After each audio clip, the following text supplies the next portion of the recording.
Hello and welcome to a very special edition of The Global Lens. We're joining you from the Swedish Embassy here in New Delhi and at a very important juncture. We're discussing how Sweden and India can collaborate on AI solutions for global good to remove inequality and make sure there are higher chances of productivity for our economies as well.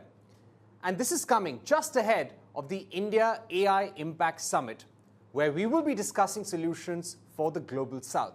So we've got for you leading diplomats and businesses from both Sweden and India on this table.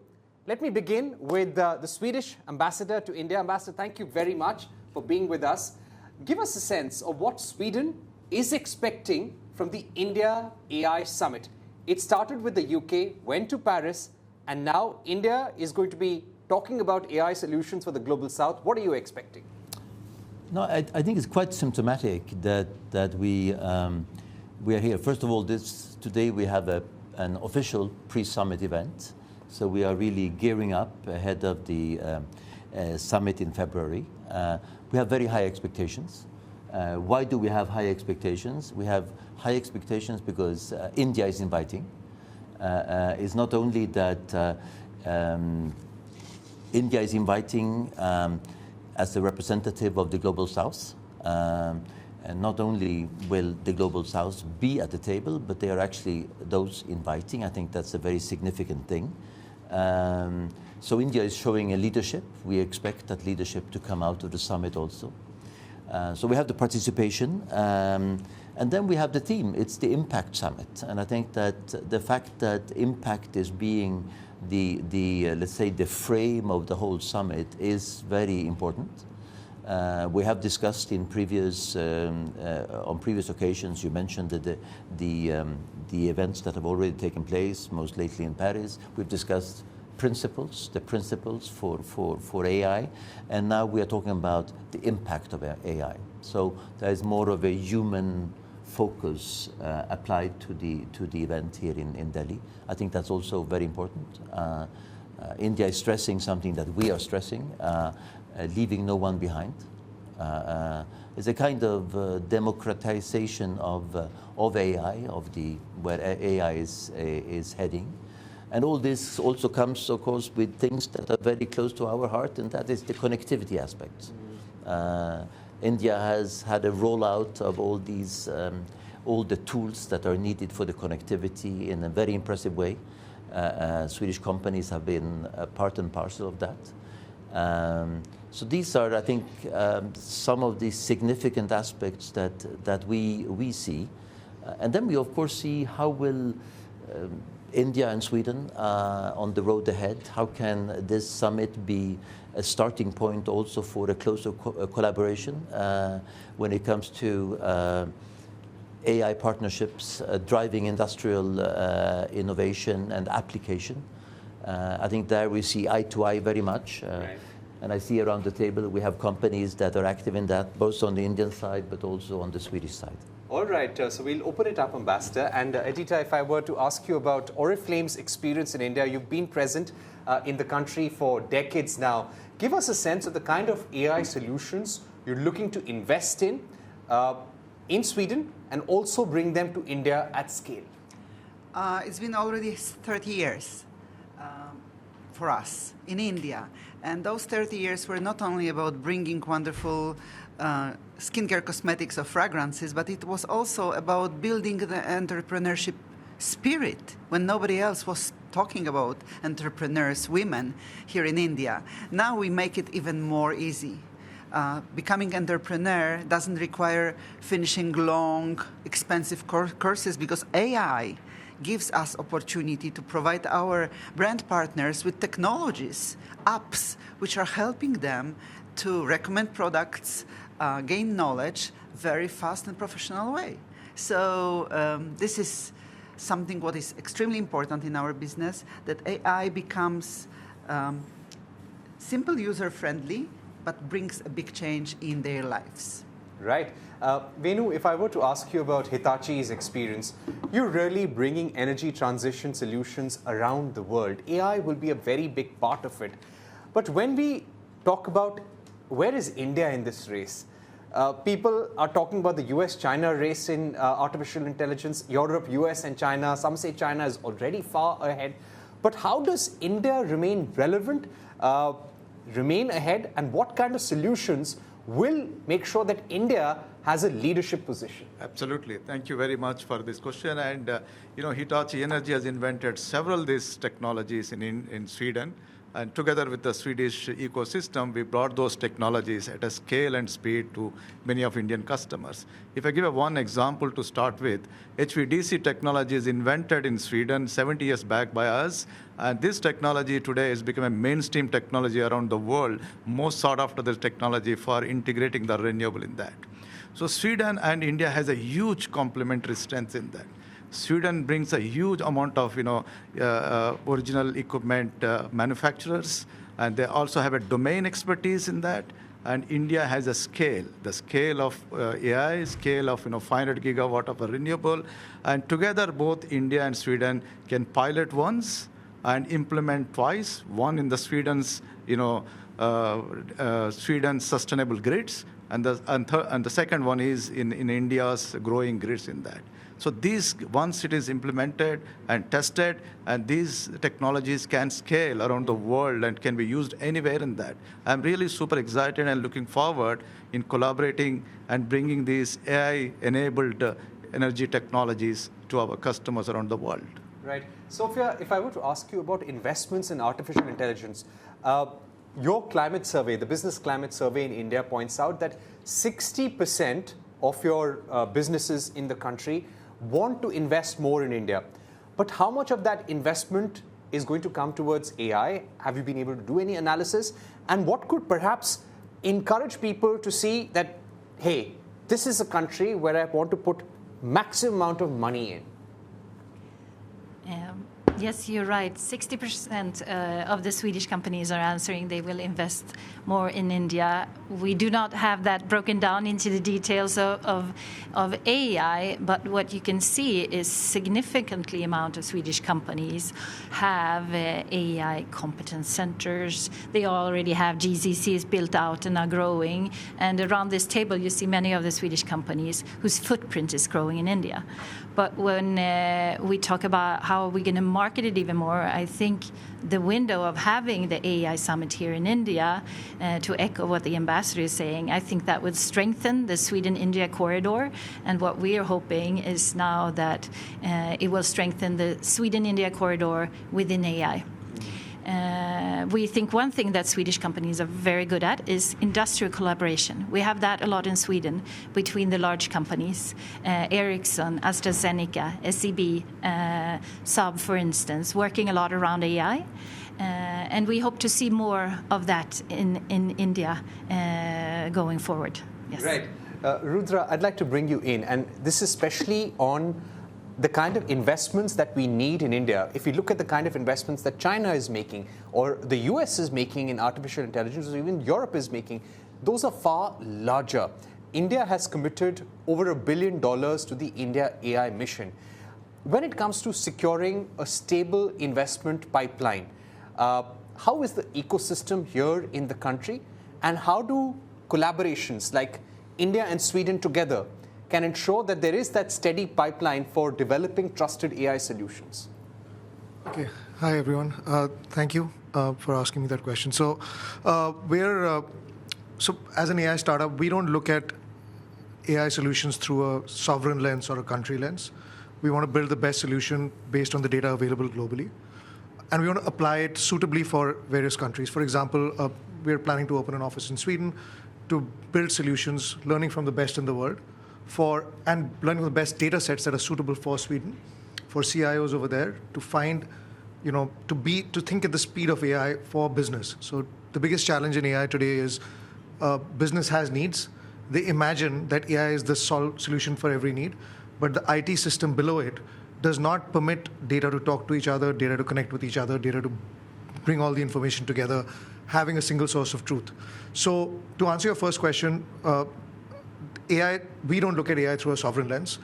We do, as an Indian, do want India to have AI talent to build an AI ecosystem. And for that, I think, as I mentioned in our previous conversation, that industry needs to step up. The venture ecosystem in India is funded by American companies, and the best talent, even for us, we are a startup I'm based in India. I have raised money from a venture capital fund in the United States, 3 venture capital funds in the United States, because I believe their ability to take risks is higher. I believe that India needs to fundamentally strengthen its venture ecosystem. The VCs who are here need to take bigger risks. If you really want to innovate, if you want to come in at the later stage, you will take a lower risk, but also have lower returns, which is why we don't have a sovereign model, which is why China is so far ahead of us at the fundamental layer of building the data infrastructure and also at the layer of the LLMs. And I hope and pray that the AI mission that the government has taken supports VCs to take risks, supports entrepreneurs to take those kind of risks. We've seen we lost the social media battle. We couldn't build anything which is made in India for India. But I hope we are able to keep up, and I know the Prime Minister has that vision. So I hope his team is able to deliver for India. Gilroy, I'd like to speak about the 6 chakras that India has laid out, 6 themes that we want to discuss in the India AI Impact Summit. We want to have AI for global good, AI which leads to sustainable development, AI for all, leave no one behind, as the Ambassador once pointed out. What are some of the solutions that we should be able to offer to the world by the time we are ready for the AI Summit? Absolutely. Now, one of the things that we had been doing in the last 3 years has been to train more people in India. And that is primarily because we want to bring in platforms that can leverage the technology for manufacturing, semiconductor, as well as for aerospace and defense, and then also on medtech. Now, what is that we can do, especially with all the investments that the India government is making? We can actually leverage many of the platforms that they're developing internally, more from a sovereign strategy. Already you heard about the cloud platform that the India government is investing. They already subsidized the GPUs that we can leverage. And also they speak about what is that we can do in creating LLMs. So all of those is primarily driven by the data sets that we have. I mean, it is more than any country can actually imagine. So that is the reason why we have actually created different platforms. Now, one of the things that we have done is for Connected, we've actually created for one of the truck manufacturing company in India, which is enabling them to run more than 200,000 trucks in India on that platform, which is preventive and predictive maintenance that is enabling them with higher efficiency. Same thing that we are actually doing it for a semiconductor. How can we actually bring down the cycle time for VLSI design, which is where more and more US companies are looking at India to really bring in those automation. So like that, I believe we are able to leverage all these 7 chakras that will enable us to really do this partnership, world of good, because you bring in the deep tech from Sweden for all these domains, and we bring in the scale at huge price competitiveness, and that is exactly what we are saying. All right, I'd like to get the TCS example. Ashish, TCS has of course very deep roots in India. You've been present in Sweden as well. Could you give us an example from both a Sweden perspective and an India perspective? What are solutions that are good for both countries and are worth replicating in Global South?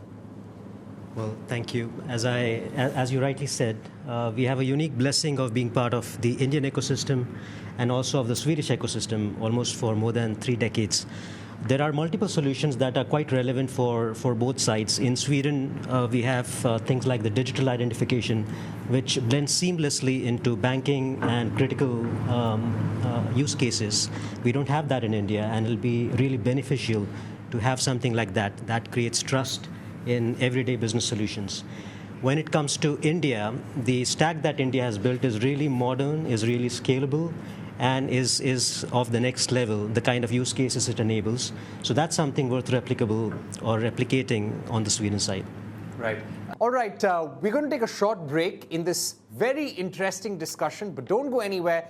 When we return, we'll get you more from the India-Sweden Roundtable ahead of the India AI Impact Summit.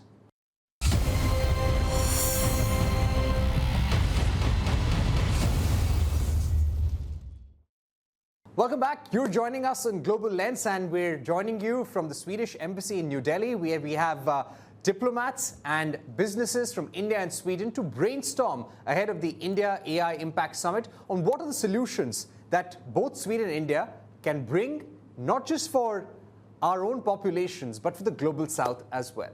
So let me pass that mic on to Mr. Kamal Bali of Volvo Cars. How do you think the EU-India FTA could speed up our collaboration on artificial intelligence?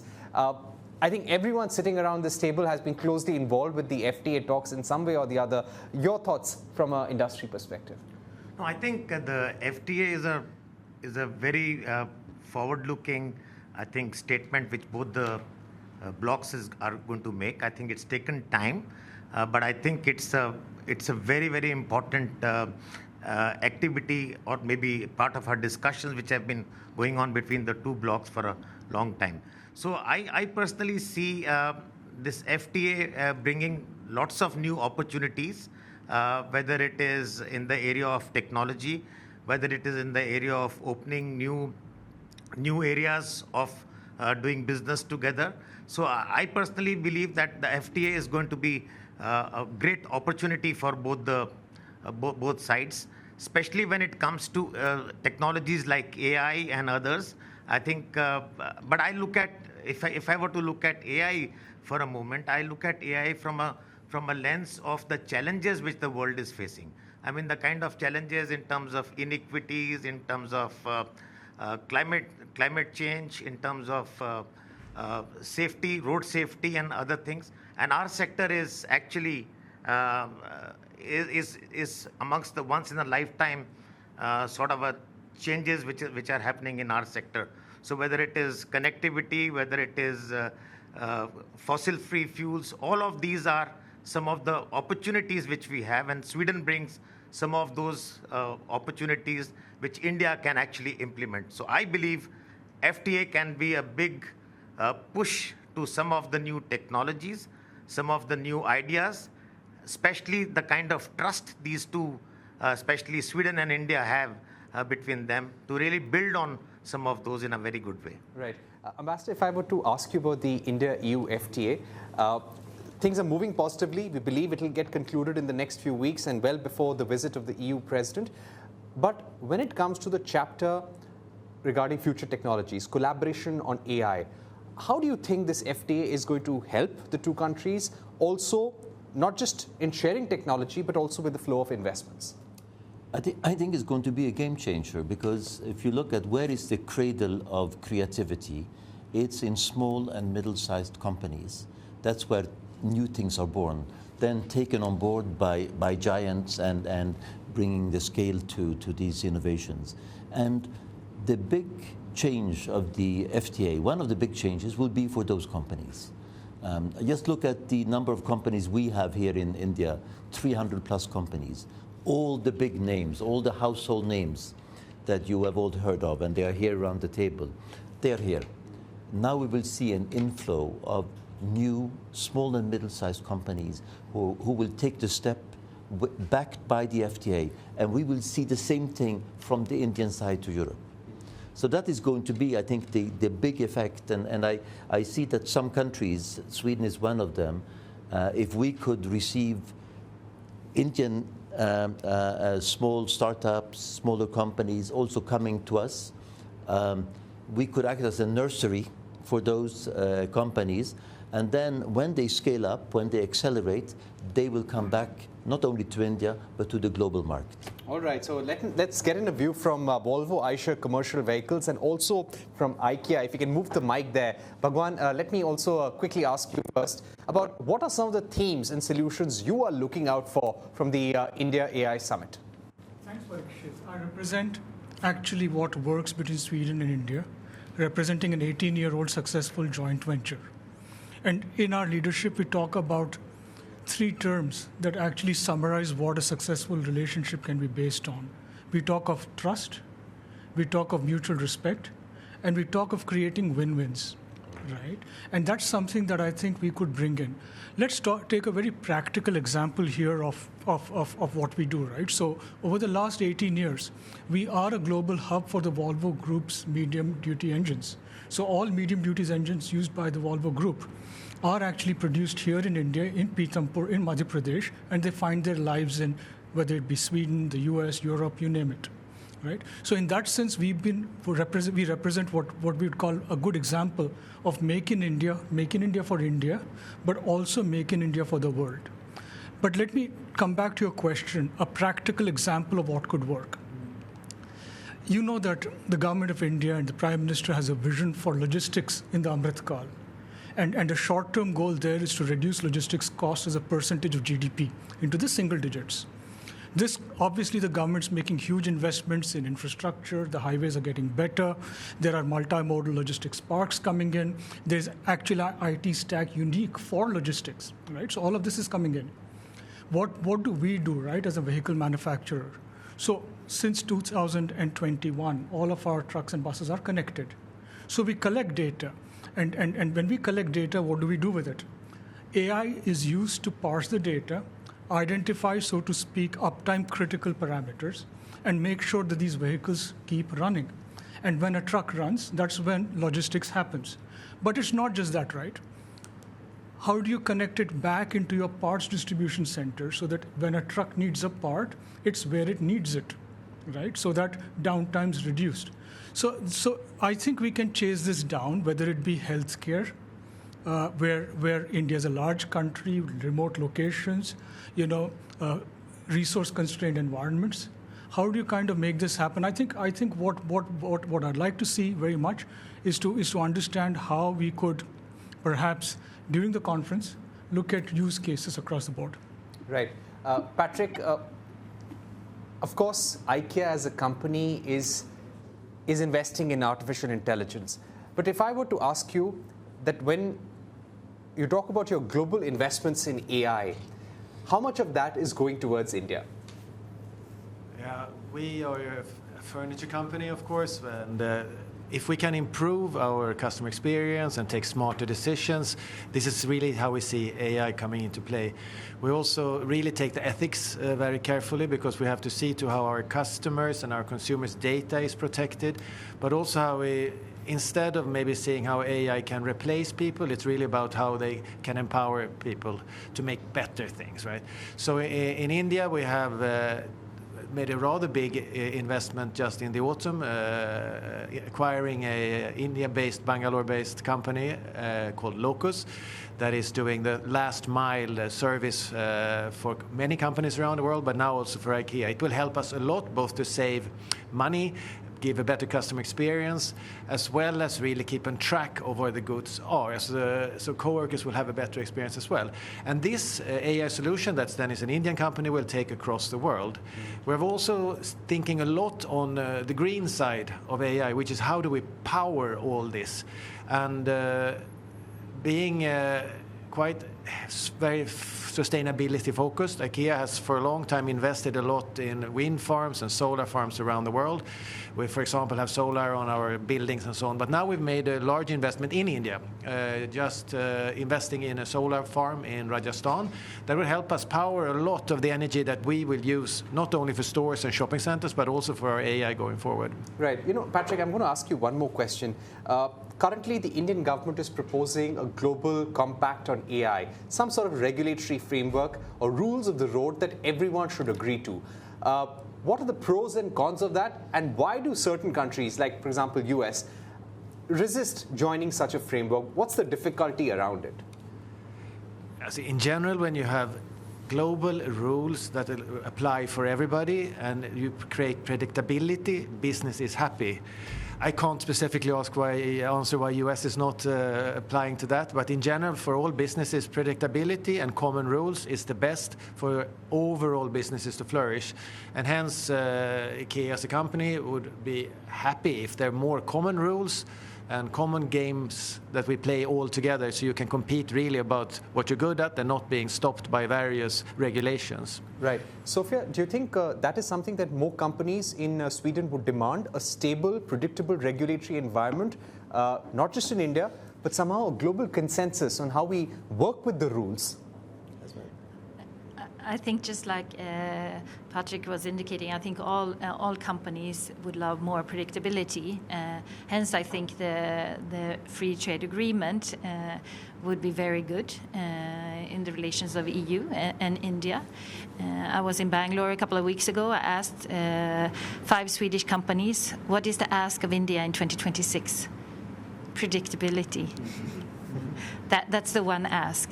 Stick to a plan. because that makes it easier to run your business. Yeah, I don't know if that answers all of your questions. No, of course, it completely does. And I'll just take one final comment from our guest. Edita, any final thoughts on how we can use this as an opportunity to bridge the gender gap, make sure we democratize solutions, have more women joining the workforce in the Global South? Oh, definitely. Definitely, because this is the potential which we all see today. I mentioned earlier that we are using apps which are reading the face of the customer, and they advise the right product. They take into consideration geographical location, pollution, and the light, whatever else. But there is something else, and it's about Sweden and India. Sweden is so good in democratizing things, starting from Volvo and democratizing safety through seat belts, IKEA bringing